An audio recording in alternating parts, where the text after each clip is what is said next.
The year was 2387, and humanity believed they were alone in the universe. They had been wrong about many things before, but never about something this important. Daniel Carter stood on the bridge of the mining station on Kepler 442b, watching the sunset paint the alien sky in shades of purple and gold. He was 43 years old, with gray starting to show at his temples and lines around his eyes from too many years of hard work. He had spent 15 years in space, moving from one outpost to another, never staying long enough to call any place home. The station held 47 people, miners, engineers, doctors, and soldiers. They extracted rare metals from the planet's crust and shipped them back to Earth. It was boring work, but it paid well, and Daniel had learned to appreciate boring. Boring meant safe. Boring meant nobody died. That changed on a Tuesday morning when the sky split open. Lisa Morgan was the first to see them. She was Daniel's second in command, a woman of 35 with sharp eyes and sharper instincts. She had served in the Mars uprising 10 years ago and still walked with a slight limp from a bullet that had shattered her knee. She burst into Daniel's quarters without knocking, her face pale. "Commander," she said, "you need to see this." Daniel followed her to the observation deck. What he saw there made his blood run cold. Ships, hundreds of them. They hung in the sky like metal gods, blocking out the sun. They were unlike anything humans had ever built. Smooth and black, with no visible engines or weapons, they moved in perfect formation, as if controlled by a single mind. "What are they?" Daniel asked. Lisa shook her head. "I don't know, but they're not ours." The communications officer, a young man named Ryan Cooper, tried to make contact. He sent greetings in every human language. He transmitted mathematical sequences. He played music. The alien ships did not respond. Then they began to fire. The first blast hit the transport ships on the landing pad.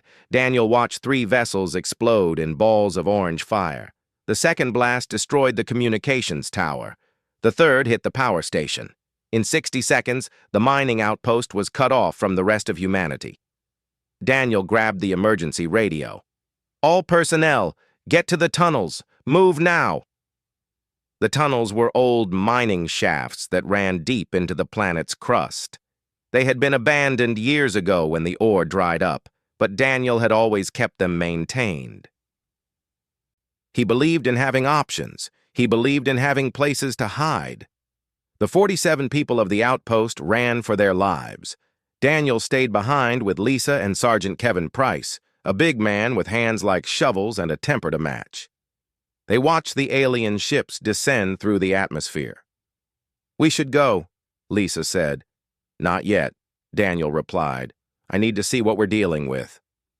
The first alien soldiers touched down near the ruined landing pad. They were tall, perhaps 7 feet, with gray skin and 4 arms. They wore black armor that seemed to absorb light. Their faces were hidden behind helmets, but Daniel could see their eyes. Red, glowing, cold. One of them raised a device to its mouth and spoke. The words came out in perfect English, translated by some technology Daniel could not understand. "Humans of this world, you are now property of the Velrathi Dominion. Surrender and you will be processed. Resist and you will be eliminated. You have 1 hour to comply."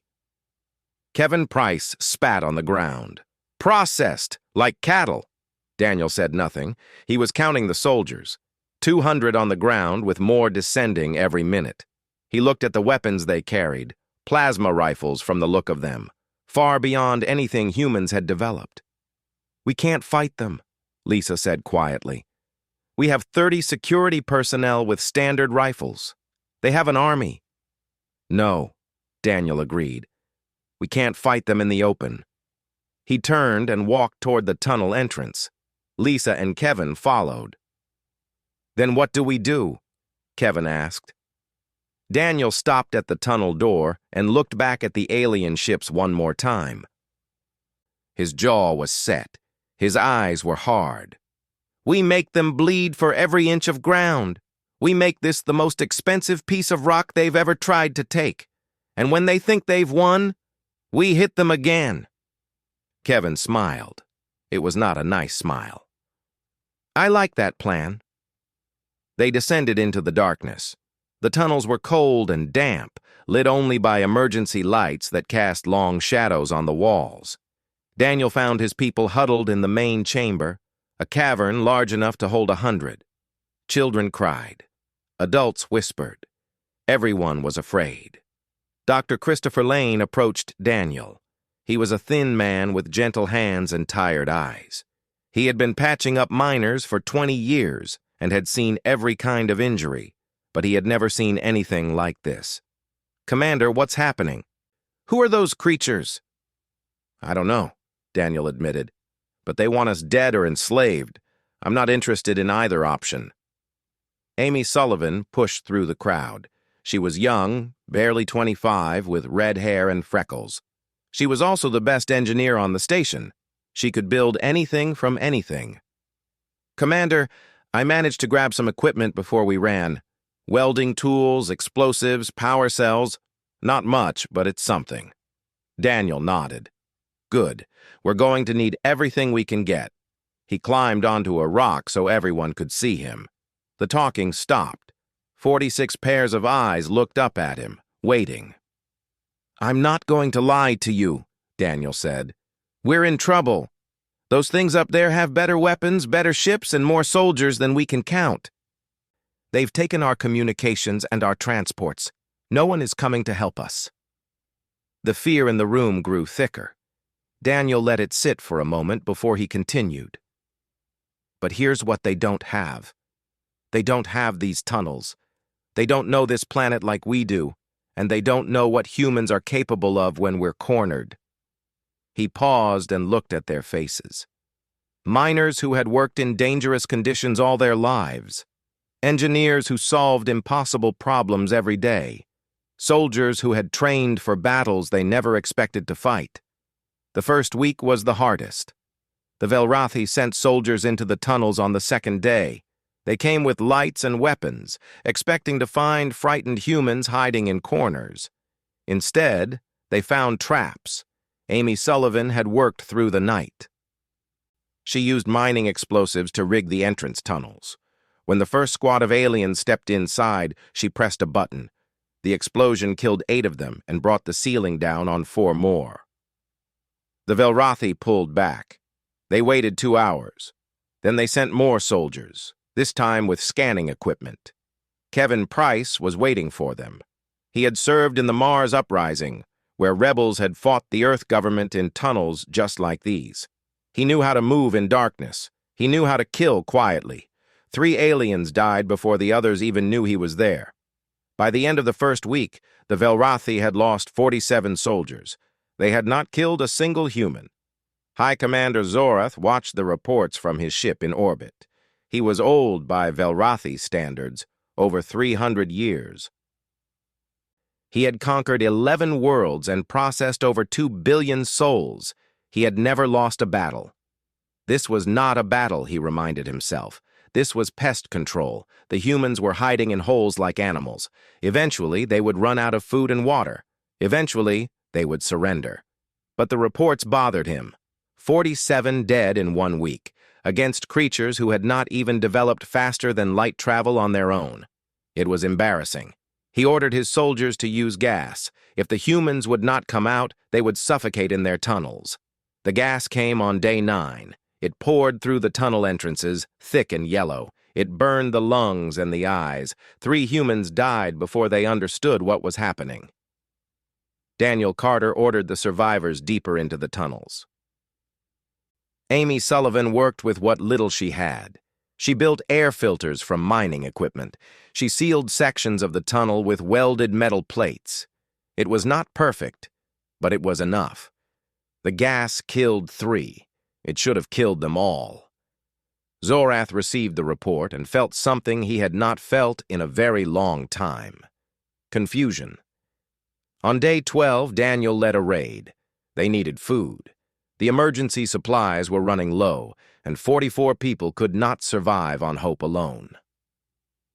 Daniel took Kevin Price, Lisa Morgan, and 2 volunteers. They crept through a narrow tunnel that Amy had dug to the surface. The Velrathi had set up a supply depot near the ruined landing pad. It was guarded by 20 soldiers. Daniel had 5 people and 6 rifles. They attacked at night. The aliens did not expect it. They thought the humans were trapped underground, slowly dying. They were not prepared for shadows that moved and killed. Daniel shot 4 aliens himself. Kevin killed 6 more with his bare hands when his rifle jammed. Lisa provided cover fire while the volunteers loaded supplies onto a cart. They were almost back to the tunnel when the reinforcements arrived. 50 Velrathi soldiers surrounded them. Daniel looked at his people. They were tired. They were wounded. They were not going to make it. "Go," he said to Lisa. "Get the supplies back. I'll hold them." Lisa grabbed his arm. "That's suicide." "Maybe. But those supplies will keep everyone alive for another month. Go." She did not want to leave. But she was a soldier, and she understood sacrifice. She ordered the others to retreat and followed them into the tunnel. Daniel turned to face the aliens. He had 12 rounds left in his rifle, 50 enemies, bad odds. He fired anyway. He killed 7 before they returned fire. The first plasma bolt hit his shoulder. It burned through flesh and bone like paper. He kept shooting. The second bolt hit his stomach. The third hit his chest. He fell. The Velrathi approached his body. One of them kicked him to make sure he was dead. Daniel grabbed the alien's leg and pulled. The creature fell. Daniel took its weapon and fired into its face. He killed 3 more before he lost consciousness. The aliens left him for dead. Why would they not? No creature could survive wounds like that. He had a hole in his chest where his heart should be. He was not breathing, but humans are strange creatures. Kevin Price came back for him. He found Daniel lying in a pool of his own blood, surrounded by dead aliens. He checked for a pulse. There was none. Then Daniel coughed. Kevin carried him back to the tunnels. Dr. Lane took one look at the wounds and shook his head. "He's dead. He just doesn't know it yet." Lisa Morgan grabbed the doctor by his collar. "Then make him know he's alive. Fix him." Dr. Lane had no proper equipment. He had mining tools and salvaged alien technology. He had bandages made from torn clothing and medicine that had expired 2 years ago. He worked for 9 hours. He rebuilt Daniel's chest with metal plates taken from alien armor. He sealed the wounds with a welding torch because he had no surgical equipment. He shocked Daniel's heart 14 times with a jury-rigged defibrillator.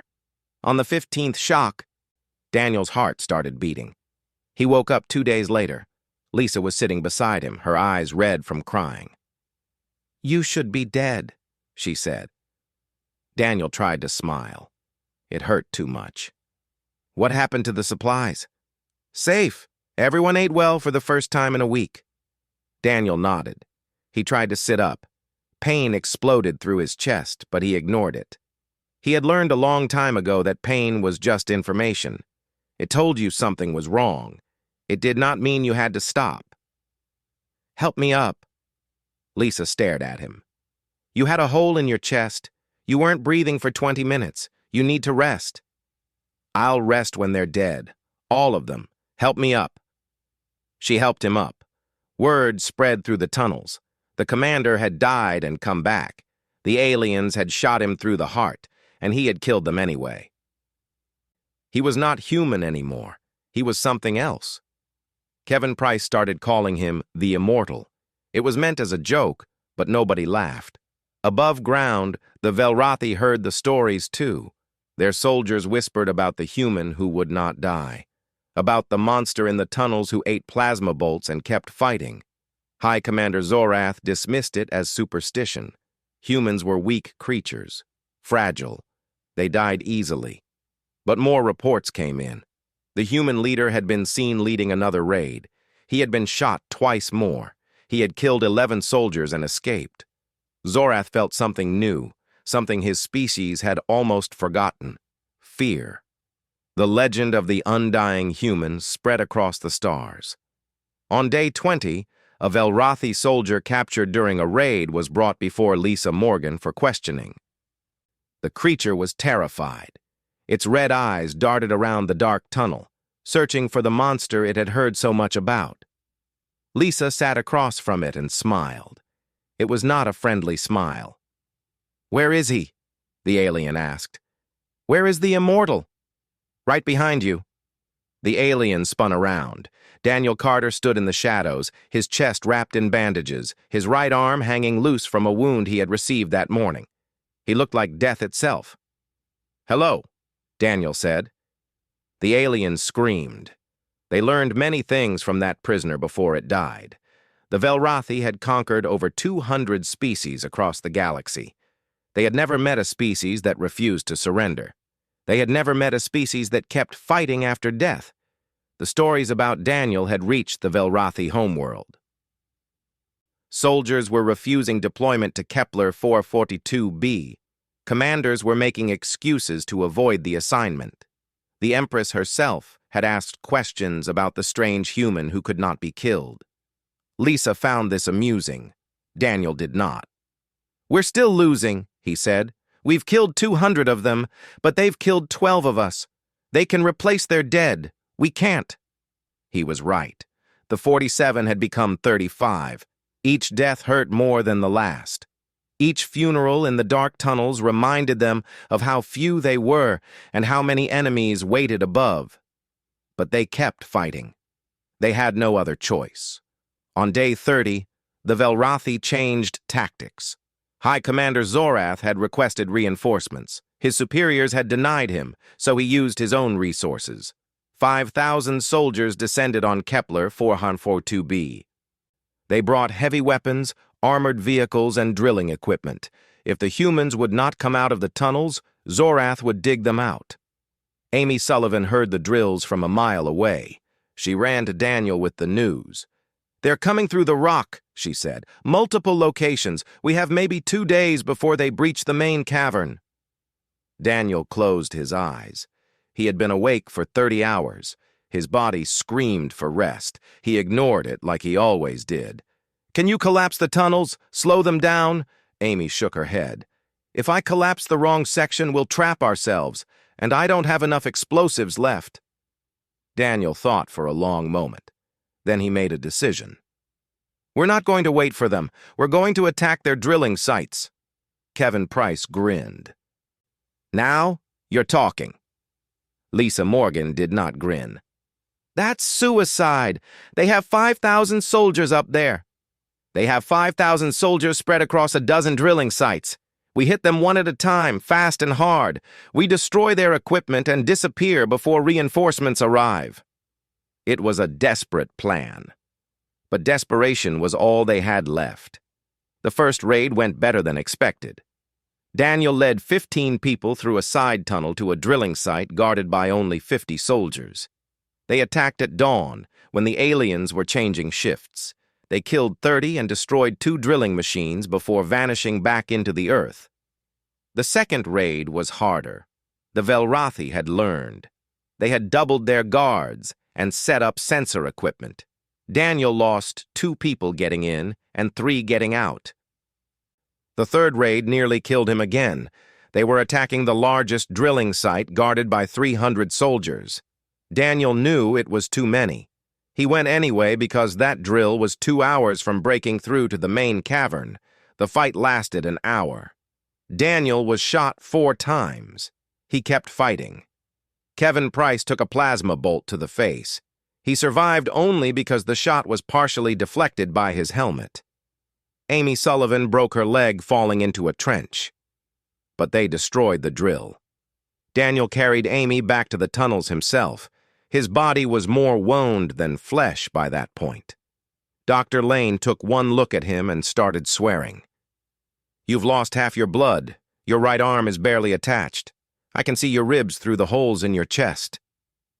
Daniel sat down heavily. "Can you fix it?" "Fix it?" "I should put you in the ground." "That's not what I asked." Dr. Lane stared at him for a long moment, then he sighed and reached for his tools. "You're not human anymore," he said as he worked. "I don't know what you are, but you're not human." Daniel said nothing. He watched the doctor sew metal and flesh together and wondered if that was true. The Velrathi were talking. Not just soldiers, but commanders. Not just on Kepler 442b, but across the galaxy. A young communications officer named Samantha Brooks had been hiding in the ruins of New Berlin for 3 months. She had escaped the initial attack and had been intercepting alien transmissions ever since. Most of them were boring. Supply requests, patrol schedules, complaints about food. But lately, the transmissions had changed. They talked about Kepler 442b. They talked about the human who would not die. They talked about fear.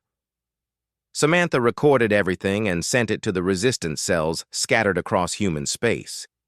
She wanted people to know that someone was fighting back.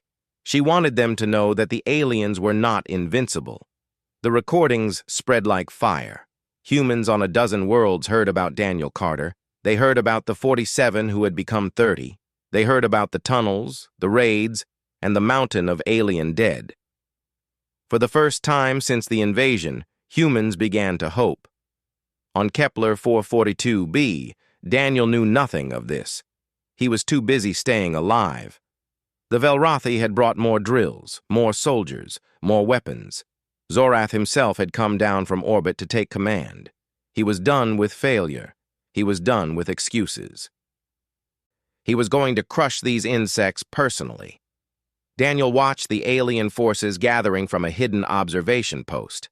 5,000 had become 8,000. 8,000 was becoming more. "They're taking this personally," Lisa said beside him. "Good. Angry enemies make mistakes. So do outnumbered ones." Daniel looked at her. Lisa's face was thin now. They were all thin. Food was running low again. Water was being rationed.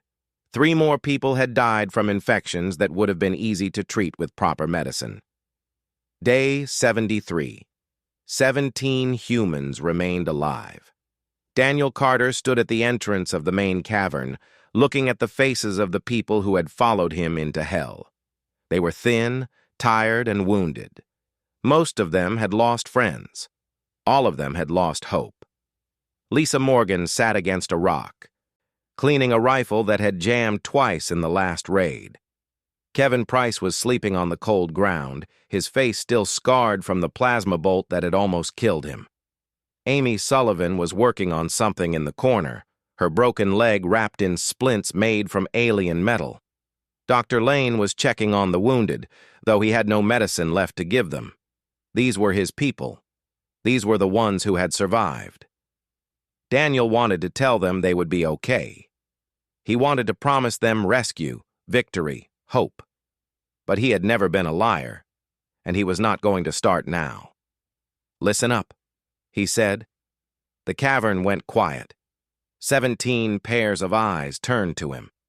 "The Velrathi have brought orbital bombardment platforms. They're done trying to dig us out. They're going to glass the entire continent and kill everything on it." Nobody spoke. Nobody needed to. They had known this day would come. "We have 2 options. We can go deeper into the tunnels and hope to survive the bombardment. Maybe we will. Maybe we won't. The rock is thick, but we don't know how powerful their weapons are." He paused and looked at each of them in turn. "Or we can attack." Kevin Price opened his eyes. "Attack what?" "High Commander Zorath landed his command ship yesterday.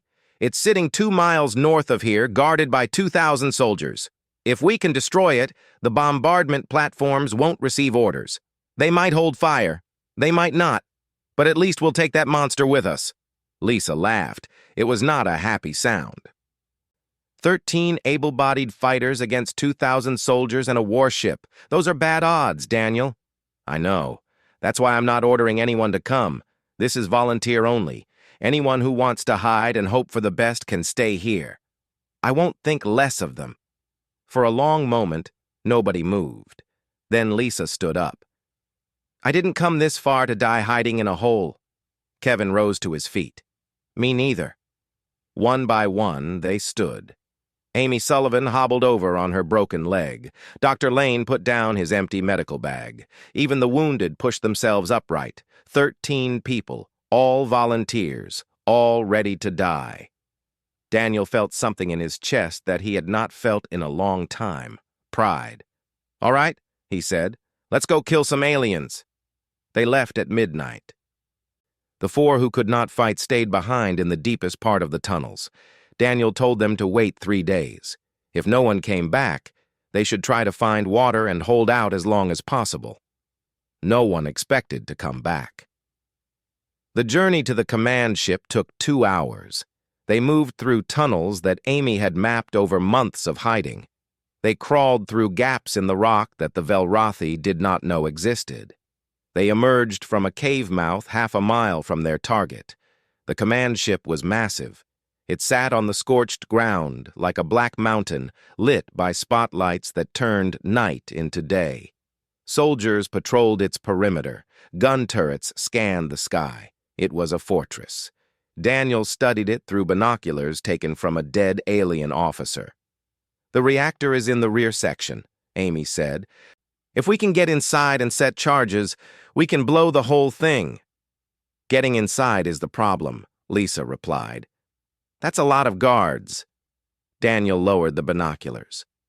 Then we need a distraction. He split them into 2 groups.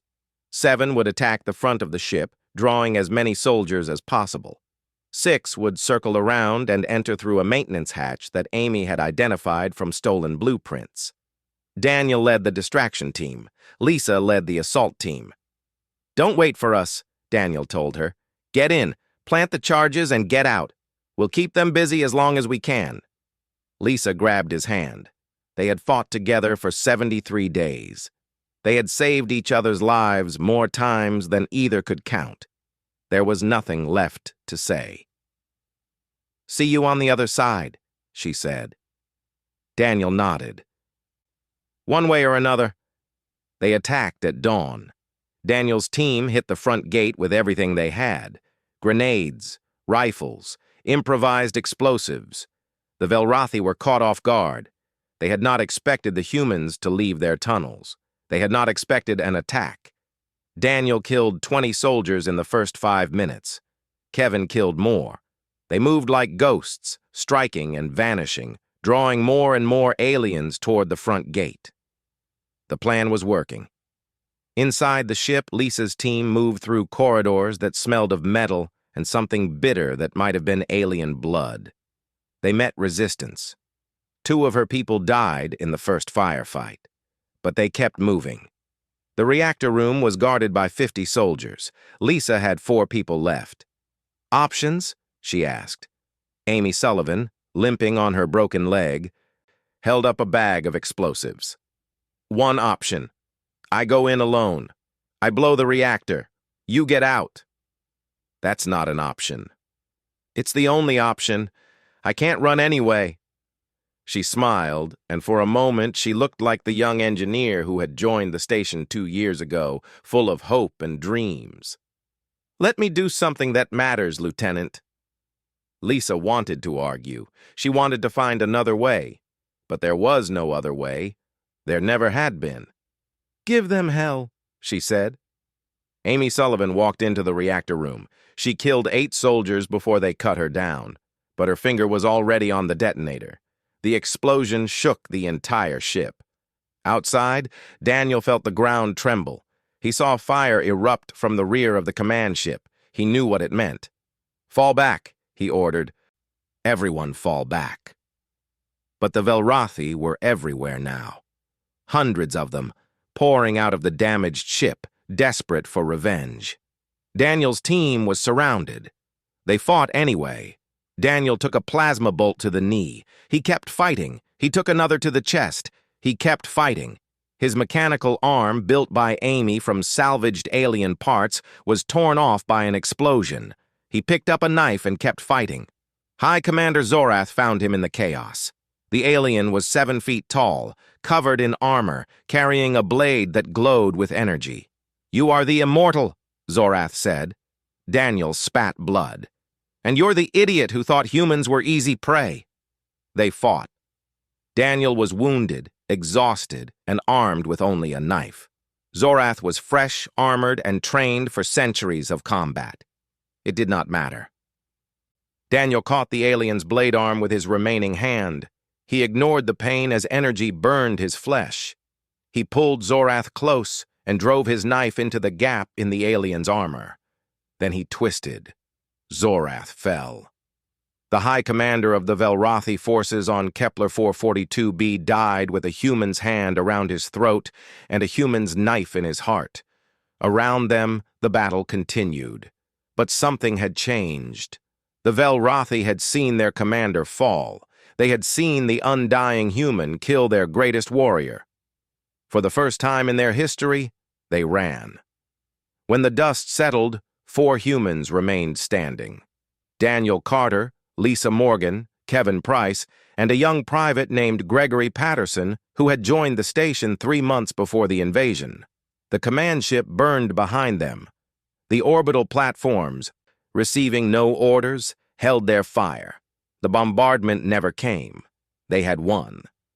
Daniel fell to his knees. His body was broken. His chest was open. His blood soaked the alien soil. But he was smiling. The galaxy burned, and from the ashes rose a rebellion. Daniel Carter woke in a hospital bed on Earth 3 weeks after the battle. His body had been rebuilt again. New arm, new leg, new pieces of metal holding together what was left of his chest. The doctors said he should not be alive. He had stopped listening to doctors a long time ago. Lisa Morgan was waiting when he opened his eyes. "You look terrible," she said. "You should see the other guy." She laughed, and for a moment it felt like old times, like they were back on the station before the invasion, before everything changed. "What did I miss?" Daniel asked. "Everything." She told him about the broadcasts. The recordings from Kepler 442b had spread across human space and beyond. Every species conquered by the Velrothi had heard about the undying human. They had heard about 47 people who had fought an empire to a standstill, and they had started to hope. The Karathi rose first. They were a tall, thin species with blue skin and 4 eyes. They had been slaves of the Velrothi for 600 years. They had forgotten what freedom felt like. Then they heard about Daniel Carter. If humans could resist, they thought, maybe they could too. If one wounded man could kill a high commander, maybe empires were not as invincible as they seemed. They attacked their masters on a dozen worlds. Millions died. But for the first time in centuries, Karathi blood was spilled for freedom instead of servitude. The Thessians followed, then the Vormok, then species that humans had never heard of, rising up against an empire that had ruled them for generations. The Velrothi dominion, which had seemed eternal, began to crack. Daniel listened to all of this in silence. He did not know how to feel. He had been fighting to survive. He had not been trying to start a revolution. "They want you to lead them," Lisa said. "Lead what?" "The war. All of it. Humanity, the Karathi, everyone. They want the immortal to show them how to win." Daniel closed his eyes. He was tired. He had been tired for so long. All he wanted was to rest, to find some quiet corner of the universe and forget about fighting. But he thought about the people who had died on Kepler 442b. Amy Sullivan, who had walked into a reactor room knowing she would never come out. Kevin Price, who had lost half his face protecting the others. Dr. Lane, who had patched them together with nothing but willpower and prayer. They had died believing in something. They had died fighting for a future they would never see.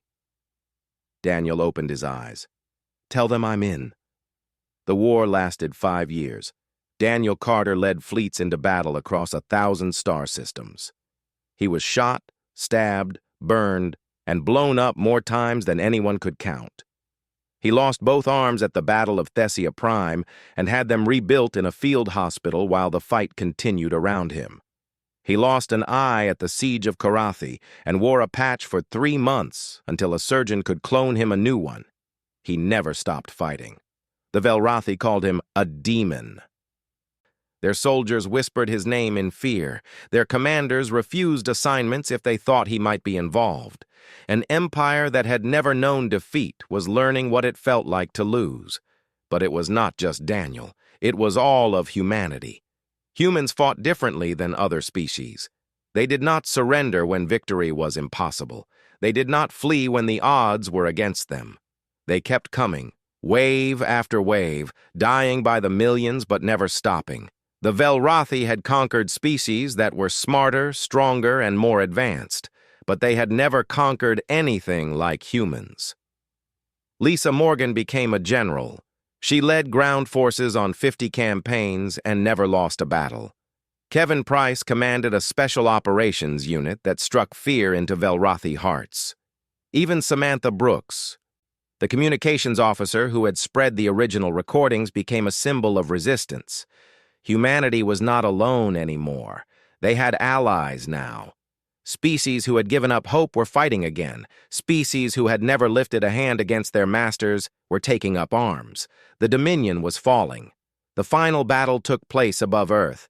The Velrathi had gathered everything they had left: 3,000 warships, 5 million soldiers. The Empress herself commanded the fleet. She had decided that if her empire was going to die, it would die destroying the species that had started the fire. Daniel Carter led the Allied forces: humans, Karathi, Thessians, and a dozen others. They were outnumbered. They were outgunned. None of them expected to survive. They fought anyway. The battle lasted 6 days. Ships burned in the void. Millions died on both sides. Earth's sky was lit by explosions that could be seen from the surface. On the 6th day, Daniel Carter led a boarding party onto the Empress's flagship. They cut through corridors filled with Velrathi soldiers. They fought their way to the throne room, losing people with every step. By the time Daniel reached the Empress, he was alone. She was waiting for him. She was old, ancient even by her species' standards. Her gray skin hung loose on her bones. Her red eyes had seen 1,000 years of conquest. "So," she said, "the undying human, you have cost me everything. You started this war. You attacked my people. You killed billions. We conquered. It is what we do. It is what we have always done." Daniel raised his weapon. His body was failing. His mechanical parts were damaged. His human parts were worse, but he was still standing. "Not anymore." The Empress did not beg. She did not fight. She simply watched as Daniel walked toward her, something like curiosity in her ancient eyes. "I have one question," she said. "One thing I must understand before the end." Daniel stopped. "Why?" she asked. "Why do you keep fighting? Why do you not die when you should? What makes humans so different?" Daniel thought about the question. He thought about Amy Sullivan walking into that reactor room. He thought about Kevin Price taking a plasma bolt to the face and getting back up. He thought about every human who had died on Kepler 442b and every one who had died since. "We're not special," he said. "We're not stronger or smarter or better than anyone else." "Then what?" Daniel looked at her with eyes that had seen death 100 times and refused it every single time. "We're too stubborn to quit. You can kill us, but you can't make us stop. And eventually that wears down everyone." The Empress nodded slowly. Perhaps she understood. Perhaps she did not. It did not matter anymore. The Velrathi Dominion surrendered that day. The species they had enslaved were freed. The war was over. Daniel Carter was offered every honor the galaxy could give. He refused them all. He went home instead. He found a small farm in a quiet place and tried to remember what peace felt like. He planted vegetables. He watched sunsets. He tried not to think about the people he had lost. Lisa visited him sometimes. Kevin, too, when he could. They sat on his porch and drank beer and talked about nothing important. One evening, a young reporter came to interview him. She wanted to know his secret. She wanted to know how he had survived when everyone else had died. Daniel thought about the question for a long time. "There's no secret," he said finally. "I just got angry. I got so angry that dying felt like giving up. And I don't give up." The reporter wrote that down. She asked more questions. Daniel answered some of them, but he kept the real answer to himself. The truth was, he had not been fighting for revenge or freedom or glory. He had been fighting for the people beside him, for Amy and Kevin and Lisa and all the others. He had kept going because they needed him to keep going. That was the secret of the undying human. It was not strength or stubbornness or spite. It was love. 500 years later, children across 100 worlds learned the story of Daniel Carter. They learned about the 47 who had held off an empire. They learned that courage was not about being unafraid. It was about being afraid and fighting anyway. They called him the undying human. But he had been something simpler than that. He had been a man who refused to let his people die alone. And in the end, that had been enough to change the galaxy. "We did it," he whispered. Lisa caught him before he hit the ground. "Stay with me, Daniel, stay with me." He tried to respond, but the darkness was calling. He had been fighting it for so long. Maybe it was time to rest. But somewhere in the distance, he heard something. Ships, human ships, the rescue that had come too late to save most of them, but just in time to save the rest. The undying human closed his eyes and let the darkness take him. He would wake up again. He always did. They could not hold out much longer. Everyone knew it. "Then we make our deaths count," Daniel said.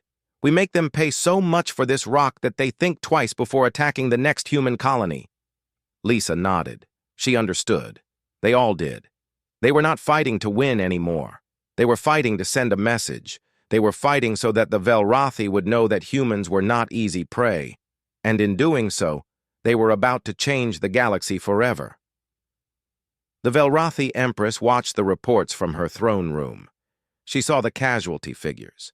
She saw the fear in her soldiers' eyes. She saw an empire that had never known defeat being humbled by creatures they had dismissed as primitives. For the first time in her long life, she felt something like doubt. What were these humans made of? What gave them the strength to keep fighting when all hope was lost? She did not know the answer, but she was starting to fear the question. He sent a message to his superiors. He requested more soldiers. He requested heavier weapons. He told them about the human who would not stay dead. His superiors laughed at him. One human? Causing this much trouble? Clearly, Zorath was getting old. Perhaps it was time for him to retire. Zorath deleted the message and ground his teeth. Fine. He would handle this himself. He would find this undying human and kill him personally. He would show the galaxy that no creature could stand against the Velrathi dominion. He did not know it yet, but that decision would cost him everything. In the tunnels, Daniel Carter cleaned his weapons and planned his next attack. His chest ached, his shoulder burned. Every breath felt like fire. He did not care. They had tried to kill him. They had failed. Now he was going to make them regret it. "I'm not asking you to win a war. I'm asking you to survive, and to make those things pay for every single one of us they try to take." Kevin Price raised his fist. "For Earth." Others joined him. The fear did not disappear, but something else appeared alongside it. Anger, determination, spite. Lisa Morgan leaned close to Daniel. "You know this is probably a death sentence." Daniel nodded. "Probably. But I'd rather die fighting than live as a slave." Above them, the Velrathi began their search. They did not know it yet, but they had just made the worst mistake in the history of their empire. They had given humans a reason to fight.